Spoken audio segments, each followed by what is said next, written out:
Assalamualaikum warahmatullahi wabarakatuh. Bismillahirrahmanirrahim. Alhamdulillahi ala ihsanih wa syukru lahu ala taufiqihi wa amtinanih. Ashhadu an la ilaha illallah wahdahu la syarika lah ta'ziman li sya'nih. Wa ashhadu anna Muhammadan abduhu wa rasuluh al-hadi ila ridwanih. Allahumma salli wa sallim ala nabiyyina Muhammadin wa ala alihi wa sahbihi wa ikhwanih. Ya ayyuhalladzina amanu taqullaha haqqa tuqatih wa la tamutunna illa wa antum muslimun. Ya ayyuhalladzina amanu taqullaha wa qulu qawlan sadida yuslih lakum a'malakum wa yaghfir lakum dhunubakum. Wa man yuti'illaha wa rasulahu faqad faza fawzan 'azima, amma ba'd. Ma'asyiral muslimin, hadirin dan hadirat yang senantiasa dirahmati oleh Allah. Alhamdulillah, segala puji dan syukur kita panjatkan kepada Allah Subhanahu wa taala atas segenap karunia dan nikmat yang telah Allah Subhanahu wa taala anugerahkan kepada kita semua. Pada pertemuan yang telah lalu, kita telah membahas terkait tentang bagaimana doa orang-orang yang terzalimi adalah termasuk salah satu doa yang mustajab. Doa yang akan dikabulkan oleh Allah Subhanahu wa taala. Dan tentunya doa orang yang terzalimi adalah doa yang buruk, karena tidak mungkin orang yang terzalimi akan mendoakan orang yang melakukan kezaliman kepada dirinya dengan doa yang baik. Dan apa yang diperingatkan oleh Nabi sallallahu alaihi wasallam berkaitan dengan doa orang yang terzalimi adalah doa yang mustajab. Harusnya hal tersebut sudah cukup bagi kita untuk menghindarkan diri kita dari perbuatan-perbuatan kezaliman. Akan tetapi Nabi sallallahu alaihi wasallam sebagai bentuk bagaimana Nabi sallallahu alaihi wasallam ingin menyampaikan kepada kita bagaimana berbahayanya kezaliman dan bagaimana besarnya kerugian yang akan didapatkan oleh orang-orang yang berbuat kezaliman, maka Nabi sallallahu alaihi wasallam tidak hanya cukupkan dengan menyampaikan hadis tersebut, tidak hanya cukupkan dengan menyampaikan bahwasanya doa orang yang terzalimi adalah doa yang mustajab, akan tetapi Nabi sallallahu alaihi wasallam juga sampaikan di dalam hadis-hadisnya terkait tentang bagaimana besarnya bahaya yang akan didapatkan oleh orang-orang yang berbuat kezaliman, baik di dunia terlebih lagi nanti di akhirat. Maka oleh karena itu Al-Imam Al-Bukhari di penjelasan yang berikutnya, beliau menuliskan terkait tentang bab az-zulmu zulumatun, bahwasanya perbuatan kezaliman adalah kegelapan nanti pada hari kiamat.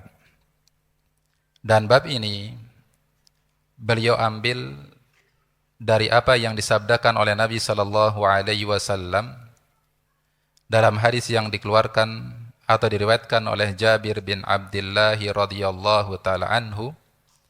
Beliau berkata, qala Rasulullah sallallahu alaihi wasallam, Rasulullah sallallahu alaihi wasallam bersabda, ittaqu az-zulma, jauhilah, hindarilah, takutlah kalian dari perbuatan kezaliman. Dan di sini Nabi sallallahu alaihi wasallam memerintahkan kita untuk menjauhi segala bentuk dan jenis kezaliman, baik zalim dalam level yang kecil maupun zalim dalam level yang besar. Karena nanti sebagaimana yang dijelaskan oleh para ulama, bahwasanya ketika Allah Azza wa Jalla mengqisas umat manusia berdasarkan kepada kezaliman-kezaliman yang telah mereka lakukan ketika di dunia, maka Allah Subhanahu wa taala akan melakukan qisas sebanyak 2 kali.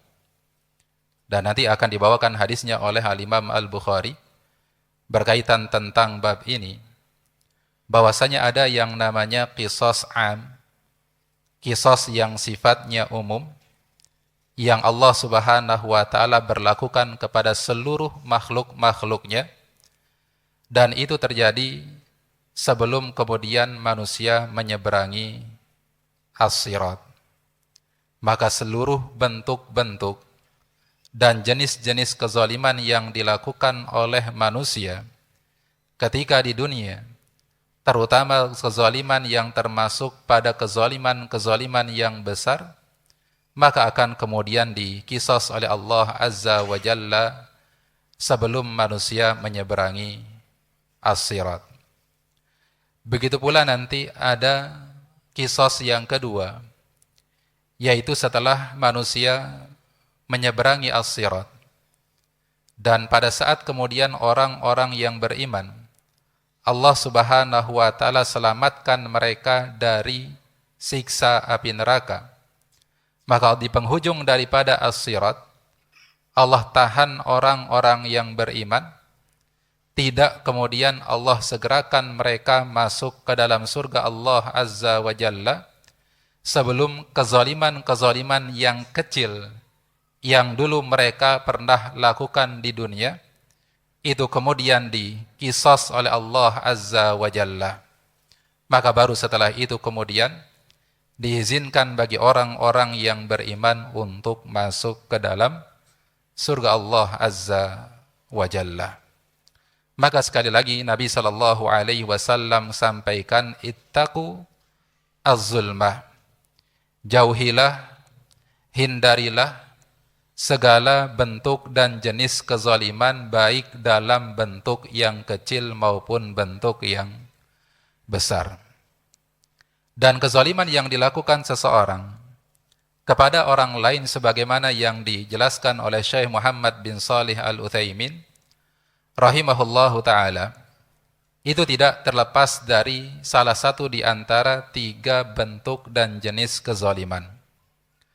Hal ini sebagaimana yang disabdakan oleh Rasul sallallahu alaihi wasallam pada saat pelaksanaan Haji Wada, di mana di antara pesan yang disampaikan oleh Nabi sallallahu alaihi wasallam ialah, inna dima'akum wa amwalakum wa a'radakum haramun alaikum.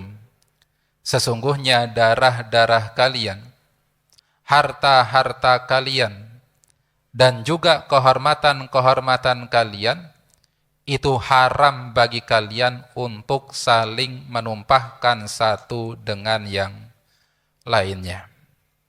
Maka berdasarkan kepada sabda Nabi sallallahu alaihi wasallam tersebut, maka yang namanya kezaliman yang dilakukan oleh seseorang kepada orang lain tidak terlepas dari 3 bentuk dan jenis macam kezaliman. Kezaliman yang pertama adalah bisa jadi kezaliman yang dilakukan seseorang kepada saudaranya adalah berkaitan tentang darah, yaitu ketika seseorang menumpahkan darah orang lain, atau ketika kemudian seseorang memukul sampai orang tersebut berdarah. Maka ini termasuk bagian daripada kezaliman dalam masalah darah yang kelak akan kemudian dimintai pertanggungjawabannya di hadapan Allah Azza wa Jalla. Kemudian yang kedua adalah yaitu kezaliman dalam bentuk harta. Seperti misalkan orang yang mengambil harta orang lain tanpa alasan yang dibenarkan oleh syariat kita, entah kemudian mencuri atau kemudian mereka-mereka yang punya jabatan tertentu melakukan korupsi, maka ini adalah bentuk kezaliman dalam masalah harta. Atau kemudian juga bentuk yang ketiga adalah kezaliman dalam bentuk meruntuhkan dan menyerang apa yang menjadi harga diri seorang muslim. Seperti misalkan melakukan ghibah, atau kemudian melakukan asyatmu, yaitu mencela orang lain, atau kemudian melakukan namimah, yaitu melakukan adu domba, atau kemudian melakukan al-qadhfu, yaitu menuduh orang muslim atau muslimah yang baik-baik telah melakukan perbuatan zina, telah melakukan perbuatan dosa besar kepada Allah Azza wa Jalla. Dan seluruh daripada jenis-jenis dan bentuk kezaliman tersebut inilah yang disabdakan oleh Nabi SAW dalam hadis yang disebut dengan hadithul muflis, yaitu orang yang bangkrut nanti pada hari kiamat. Kata Nabi SAW, innal muflisa min ummati, sesungguhnya orang yang bangkrut dari umatku ialah man ya'ti yaumal qiyamati bisolatin wa zakatin wa siyamin, yaitu siapa saja yang nanti pada hari kiamat dia datang dalam keadaan membawa puasa, dalam membawa pahala salat, lalu kemudian dia juga membawa pahala puasa, membawa pahala zakat, wa qad syatama hada, sedangkan dulu di dunia dia pernah mencaci dan memaki si fulan, wa safaka dama hada, lalu kemudian juga pernah menumpahkan darah si fulan, wa daraba hada, dan dia pernah memukul si fulan, wa akhadha mala hada, dan dia pernah mengambil harta si fulan. Maka di situ Nabi SAW sebutkan beberapa contoh di antara bentuk-bentuk kezaliman yang seluruh daripada bentuk kezaliman tersebut kembali kepada 3 jenis kezaliman yang tadi telah disebutkan oleh Nabi SAW dalam hadis yang lainnya. Maka sekali lagi kata Nabi SAW, ittaqu az-zulma, jauhilah, hindarilah segala perbuatan-perbuatan kezaliman. Kenapa Nabi SAW memerintahkan kita untuk menjauhkan diri kita dari segala jenis dan bentuk perbuatan kezaliman?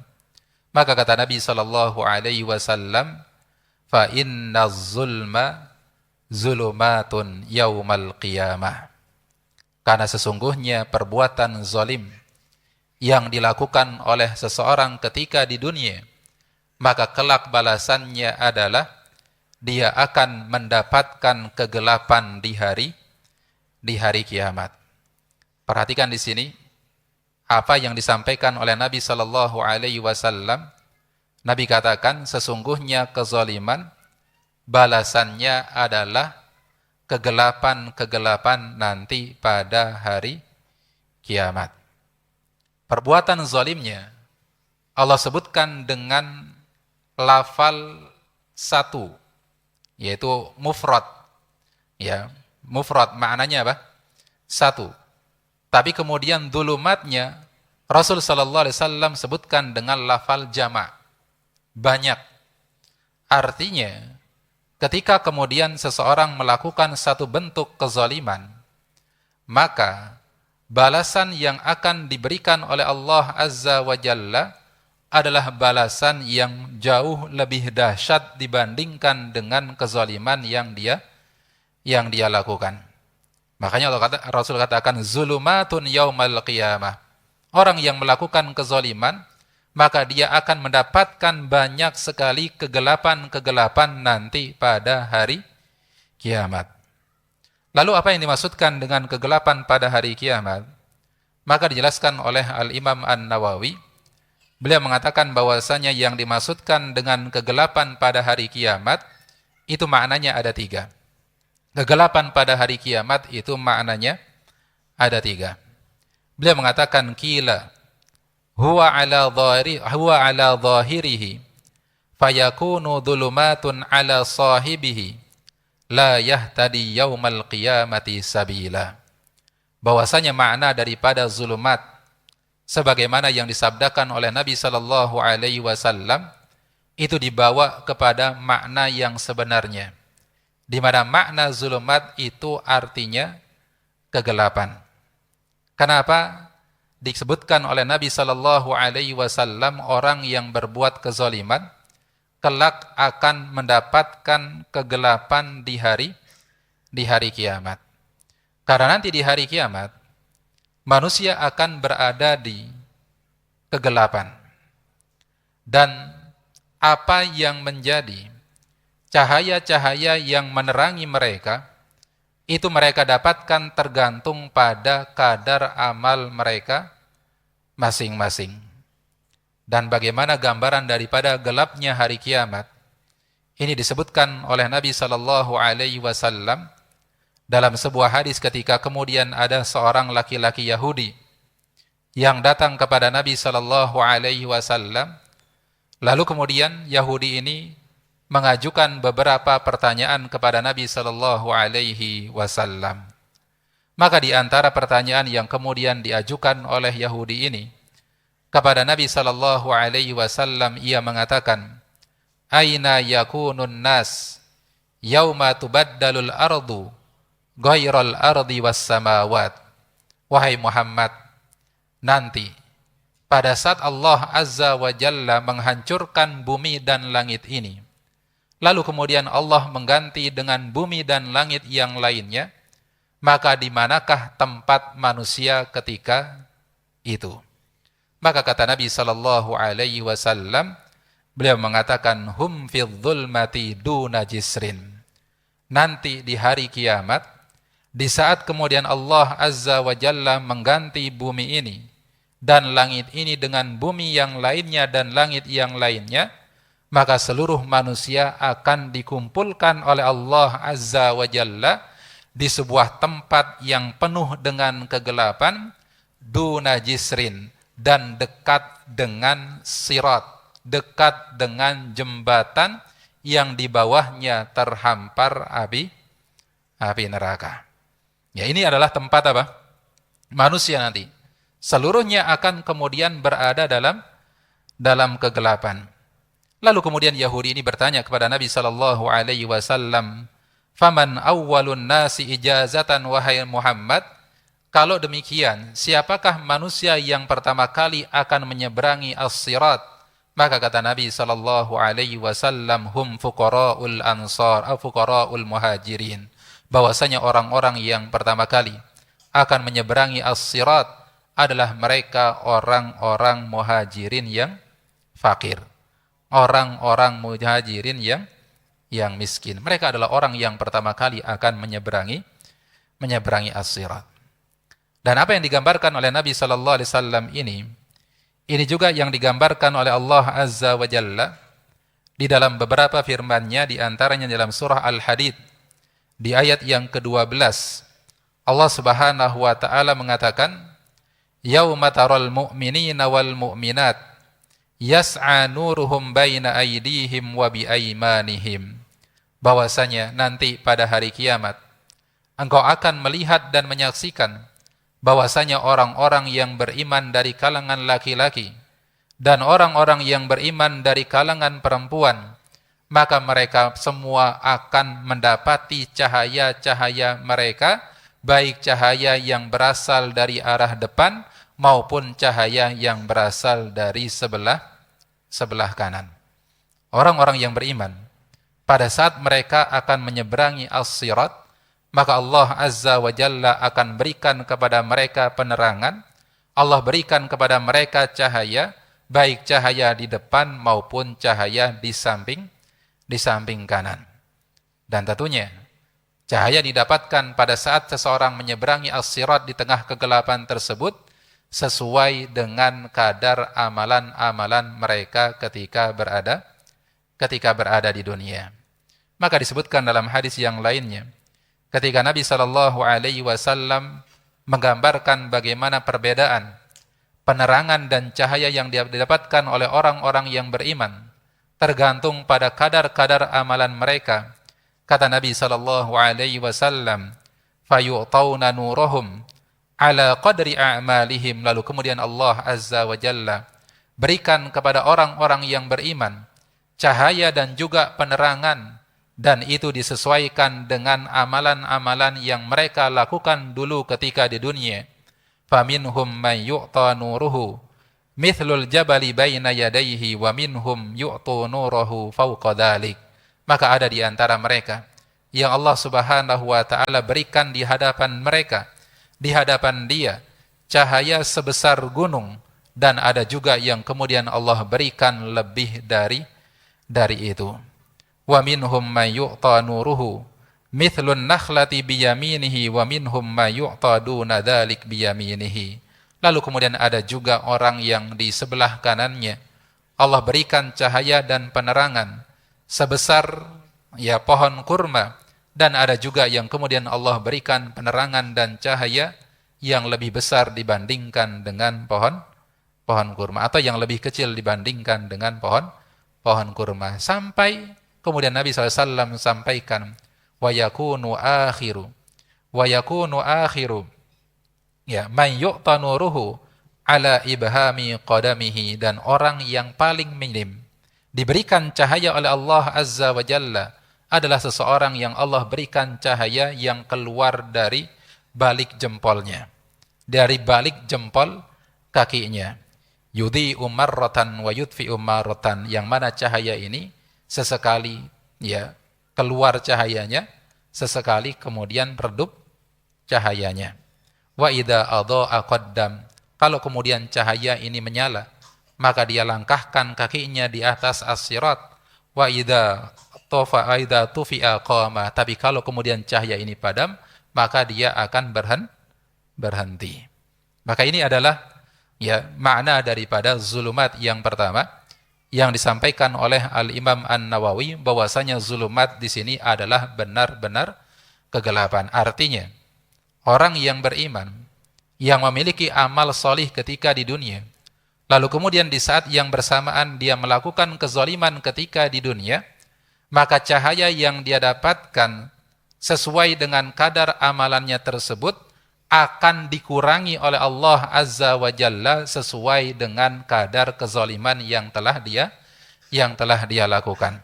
Sesuai dengan kadar kezaliman yang telah dia lakukan. Maka kalau misalkan seseorang melakukan kezaliman itu jauh lebih banyak dibandingkan dengan amal solihnya, maka bisa dipastikan dia akan menyusuri as-sirat dalam keadaan penuh kegelapan. Ini makna yang pertama yang disampaikan oleh Al-Imam An-Nawawi terkait tentang makna zulumat. Bahwasanya makna zulumat adalah maknanya kegelapan. Kemudian makna yang kedua kata beliau, wa yahtamilu anna adh-dhulumati huna asy-syada'id. Dan ada kemungkinan yang kedua, bahwasanya makna daripada zulumat sebagaimana yang disampaikan oleh Nabi sallallahu alaihi wasallam adalah maknanya syada'id, yaitu kesulitan. Kesulitan-kesulitan yang akan didapatkan oleh orang-orang yang berbuat kezaliman nanti pada hari kiamat, dan itu disebabkan karena kezaliman yang mereka lakukan dulu ketika di dunia. Bahwasanya kezaliman yang dia lakukan ketika di dunia itu benar-benar akan mempersulit dan memperburuk keadaan seseorang nanti pada hari kiamat. Dan makna daripada zulumat atau zulumat dimaknai dengan kesulitan ini sebagaimana yang difirmankan oleh Allah Subhanahu wa taala ketika Allah mengatakan qul may yunajjikum min dhulumatil barri wal bahr. Allah katakan bahwasanya siapakah yang sanggup untuk menyelamatkan kalian dari zulumat al-barri, yaitu zulumat di waktu kalian berada di daratan, dan zulumat ketika kalian berada di tengah lautan. Yang oleh para ulama ahli tafsir, mereka menafsirkan makna daripada zulumat ini adalah kesulitan. Siapakah yang menyelamatkan kalian dari kesulitan-kesulitan, baik kesulitan-kesulitan yang kalian dapatkan ketika berada di daratan, dan kesulitan-kesulitan yang kalian dapatkan ketika berada di lautan.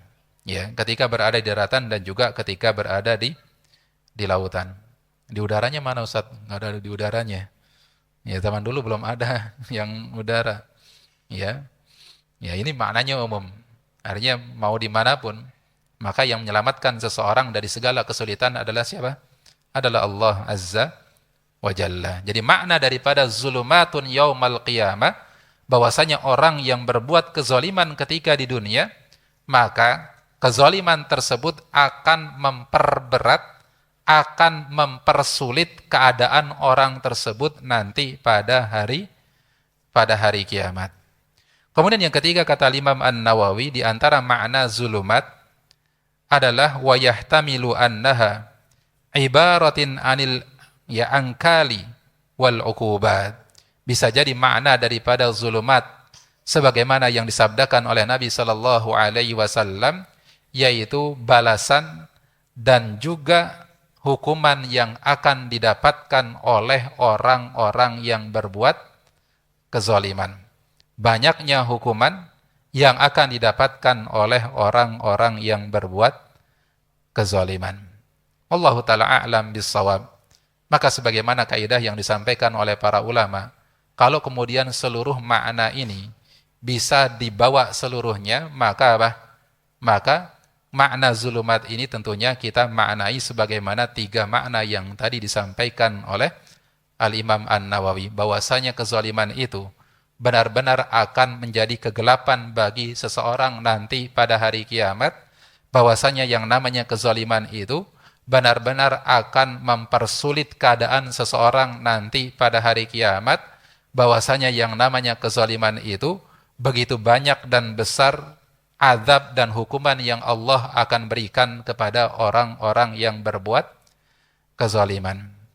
Dan satu hadis Nabi SAW yang menguatkan makna yang ketiga ini, bagaimana besarnya hukuman yang Allah siapkan bagi orang-orang yang berbuat kezaliman, adalah sabda Nabi SAW, ma min dambin ajdaru an yu'ajjilallahu li sahibihil uqubata fid dunya ma'a ma yuddakhar lahu fil akhirati min qati'atir rahimi minal bagyi wa qati'atir rahimi. Kata Nabi SAW, tidak ada perbuatan dosa dan maksiat yang pelakunya pantas untuk disegerakan hukumannya di dunia sebelum kemudian juga Allah di saat yang sama siapkan hukuman yang lainnya di akhirat, dibandingkan dengan dua bentuk dan jenis perbuatan dosa. Yang pertama adalah dosa dalam bentuk memutus tali silaturahim, dan yang kedua adalah dosa dalam bentuk berbuat kezaliman. Ya subhanallah. Padahal ya sebagian orang ketika melakukan kemaksiatan kepada Allah Azza wa Jalla, melakukan perbuatan dosa kepada Allah Azza wa Jalla, dan kalau Allah menginginkan kebaikan kepada orang tersebut, maka Allah akan segerakan hukuman atas dosa-dosanya tersebut di dunia, sehingga Allah tidak akan hukum lagi di akhirat. Tapi kata Nabi SAW, barang siapa yang Allah menginginkan keburukan pada diri seseorang, maka ketika dia melakukan kemaksiatan dan dosa kepada Allah, Allah tidak segerakan hukumannya di dunia, tapi Allah Subhanahu wa Ta'ala akan kemudian tangguhkan adabnya dan hukumannya nanti di akhirat. Maka ada kemungkinan orang ketika melakukan maksiat, Allah hukum di dunia tapi tidak lagi dihukum di akhirat, tapi ada juga yang tidak dihukum di dunia tapi dihukum di akhirat. Tapi ada perbuatan dosa yang jauh lebih parah, di mana pelakunya tidak hanya dihukum oleh Allah di dunia, tapi juga Allah Subhanahu wa Ta'ala akan hukum dia di akhirat. Dan salah satu perbuatan dosa tadi dalam bentuk apa, Pak? Yaitu melakukan kezaliman. Ya, maka ini yang disabdakan oleh Nabi SAW, ittaqu az-zulma, jauhilah, hindarilah ya oleh kalian dosa kezaliman, perbuatan kezaliman. Fa inna zulma zulumatun yaumal qiyamah. Karena sesungguhnya yang namanya kezaliman itu adalah apa? kegelapan pada hari kiamat, mempersulit keadaan seseorang nanti pada hari kiamat, besar adabnya di sisi Allah Azza wa Jalla nanti di hari kiamat. Kemudian setelah itu kata Nabi sallallahu alaihi wasallam, wattaqu asyuh, dan jauhilah juga oleh kalian perbuatan asyuh. Apa itu asyuh? Asyuh itu apa, Pak? Ya, sebagian menafsirkan atau menerjemahkan asyuh itu dengan al-bukhlu, yaitu kebakhilan. Dan mereka mengatakan bahwasanya asyuh dengan al-bukhlu ini adalah sinonim, adalah dua kata yang menunjukkan makna yang sama. Dan ini adalah sebagian pendapat yang disampaikan oleh para ulama, sebagaimana yang disebutkan oleh Ibnul Arabi di dalam kitab Ahkamul Quran. Beliau mengatakan bahwasanya baik az-zulmu dengan baik al-bukhlu, bakhil dengan asyuh itu memiliki makna yang sama. Dan di antara dalil yang mereka gunakan adalah sebagaimana yang disampaikan oleh Hindun binti Utbah, yaitu istri daripada siapa? Abu Sufyan, istri daripada Abu Sufyan. Suatu ketika Hindun binti Utbah datang kepada Nabi sallallahu alaihi wasallam mengeluhkan dan mengadukan terkait tentang sifat bakhil yang ada pada suaminya. Maka kata Hindun binti Utbah radhiyallahu taala anha kepada Nabi sallallahu alaihi wasallam, "Ya Rasulullah, inna Aba Sufyan rajulun syahihun." Wahai Nabi sallallahu alaihi wasallam, sesungguhnya Abu Sufyan suami saya adalah sosok laki-laki yang syuh, yang bakhil. Dan ini kemudian dijelaskan oleh Hindun binti Utbah langsung. Apa yang dimaksudkan dengan syahih? Kata beliau, la yu'tini ma yakfini wa waladi. Bahwasanya kalau Abu Sufyan itu kalau ngasih nafkah ya ngasih nafkah, ngasih duit ya ngasih duit. Tapi ngasih duitnya itu enggak cukup untuk mengcover kebutuhan saya dan juga anak-anak saya. Jadi bukan nggak ngasih nafkah, tapi apa? Tapi kurang, tapi nggak sesuai dengan kebutuhan daripada istri dan anak-anaknya, masih di bawah kebutuhan istri dan anak-anaknya. Illa ma akhadtu min malihi, kecuali kalau kemudian secara diam-diam saya ambil uangnya. Saya ambil uangnya untuk nutupin yang kurang. Wa huwa la ya'lam, dalam keadaan dia tidak tahu.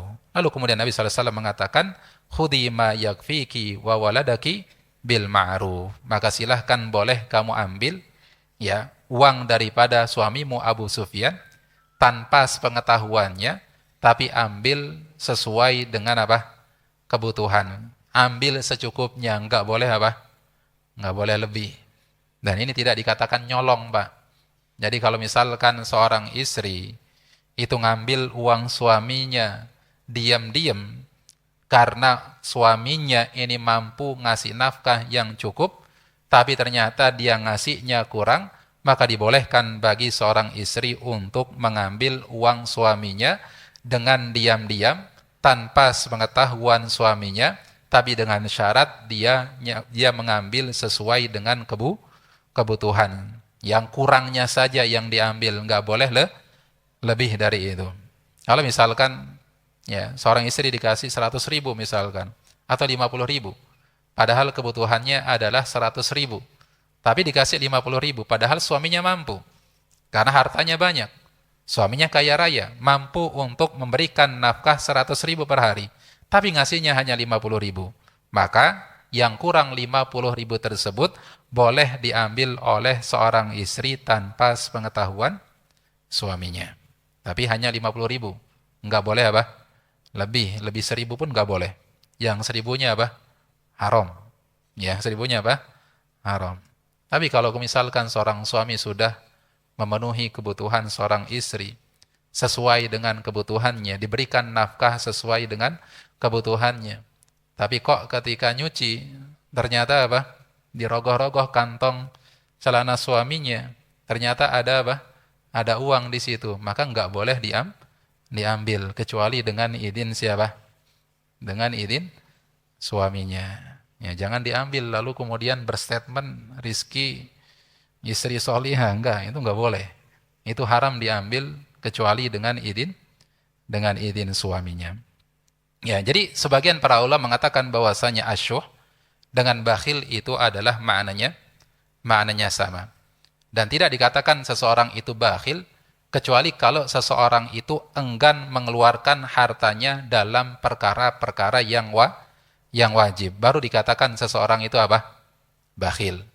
Misalkan orang yang enggan dan bermalas-malasan untuk mengeluarkan kewajiban zakat hartanya, maka dikatakan sebagai bakhil. Atau kemudian tadi contoh yang lain adalah seorang suami yang tidak memberikan nafkah kepada istri dan keluarganya, atau memberikan nafkah tapi ya tidak sesuai dengan kebutuhan dari keluarganya, maka ini dikatakan apa? Asyuh, atau dikatakan orang yang bakhil. Tapi sebagian para ulama mengatakan bahwasanya asyuh itu jauh lebih parah kondisinya dibandingkan dengan bakhil. Jadi kalau dibandingkan antara asyuh dengan al-bukhlu, maka lebih parah asyuh dibandingkan dengan al-bukhlu. Sisi parahnya di mana? Inilah yang diperselisihkan oleh para ulama.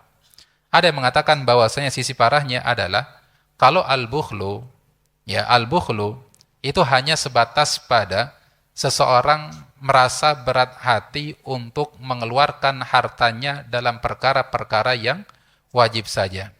Tapi kalau asyuhu, bersamaan dengan itu orang ini punya ambisi yang besar untuk mendapatkan segala hal yang belum dia miliki. Jadi sudah bakhil, kemudian masih punya ambisi besar untuk terus menambah harta kekayaannya, untuk terus mengejar segala hal yang belum dia dapatkan. Ini namanya apa? Ini namanya asyuh. Dan pengertian yang seperti inilah yang banyak dijelaskan oleh para al-ulama, termasuk sebagaimana yang disampaikan oleh Ibnu Umar radhiyallahu taala anhuma.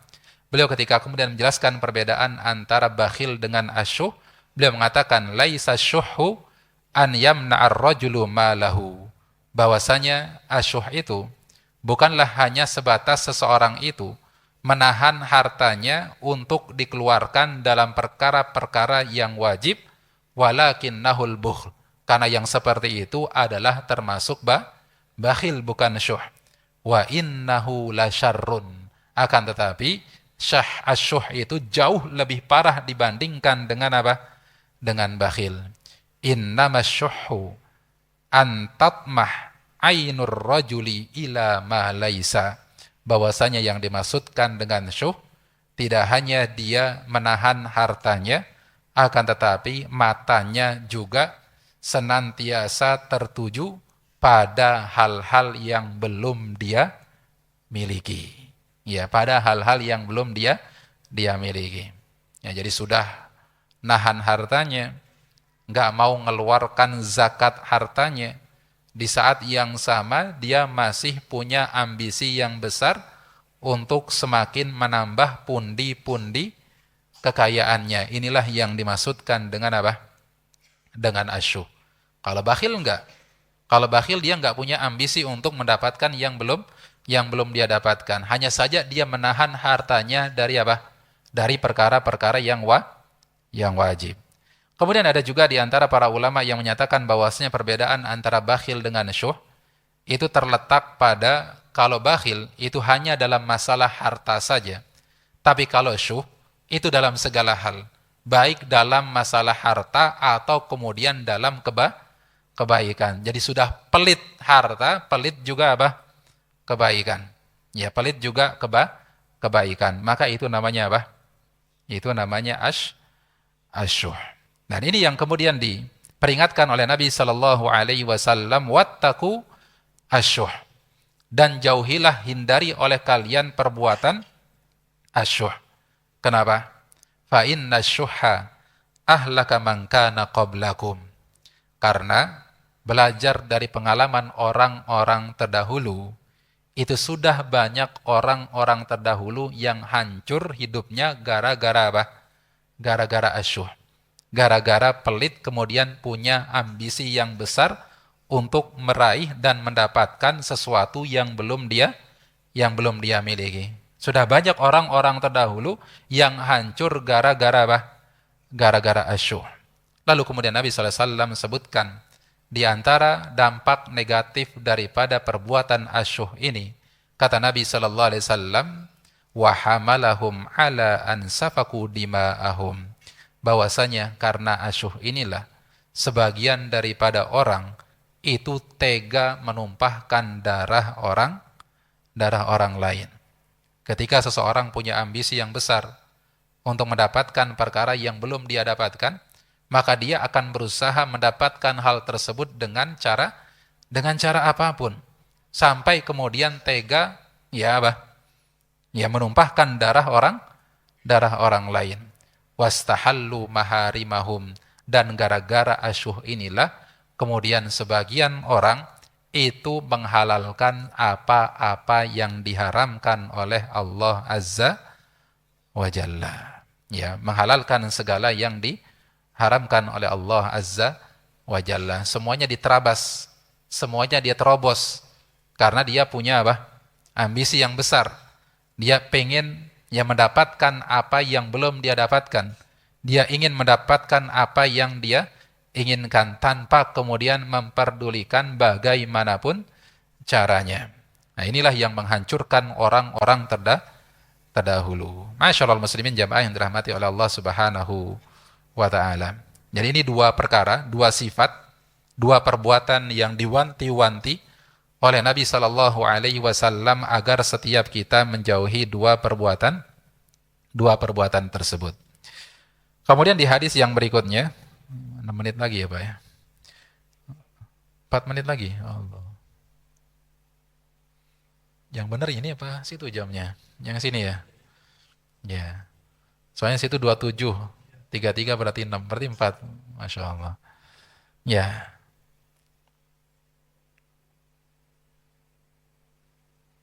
Ini nggak cukup kayaknya hadis yang ke. Ya saya bacakan aja ya.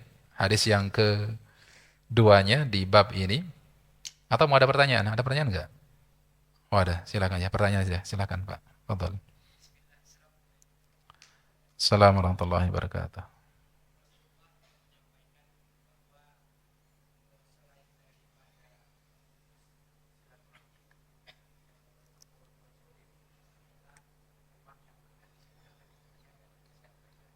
Ya.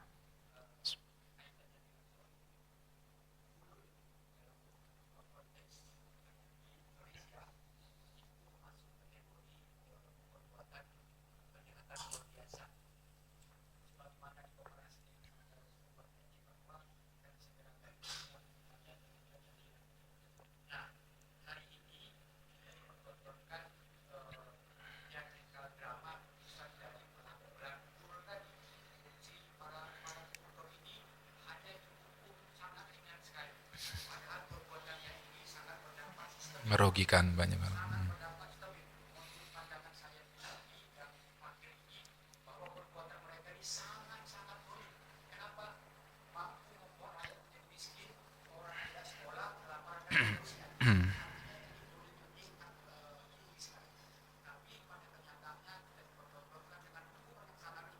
Ya.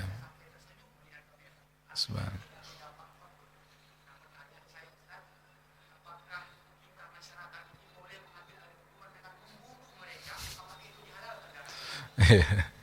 Ya, tidak boleh Pak. Tidak boleh.